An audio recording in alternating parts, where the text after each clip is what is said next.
The global financial crisis of 2008 caused a rise in suicide rates around the world, especially among men.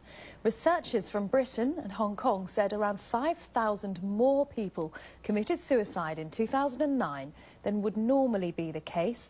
They said young men in Europe and middle-aged men in America were disproportionately hit by soaring unemployment.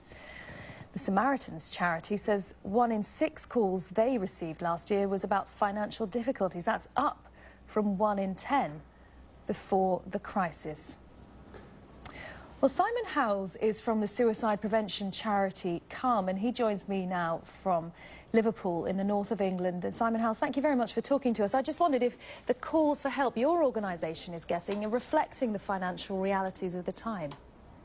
Well, yes, I think what's really key is the fact that people are struggling with what's going on around their worlds, and particularly for men, I think the loss of job and loss of finances and the ability to provide for their families or their future prospects is a major pressure on them. Have you seen an increase in those calls? We certainly are getting more people who are calling about those sorts of issues, and especially in the UK around the changes to benefits and things that can really unsettle them within their communities and where they live.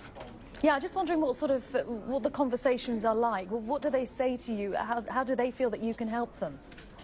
Well, firstly, I think it's really important to understand that from a man's point of view, often men aren't particularly verbal about what's going on in their minds. You know, we are kind of brought up with this idea that being silent is the best way of bottling it up and kind of taking it on the chin. So when a man does call a helpline or ask for help, they really are often quite in crisis, and they're trying to make sense of it and recognise that actually this isn't something they can solve on their own. That they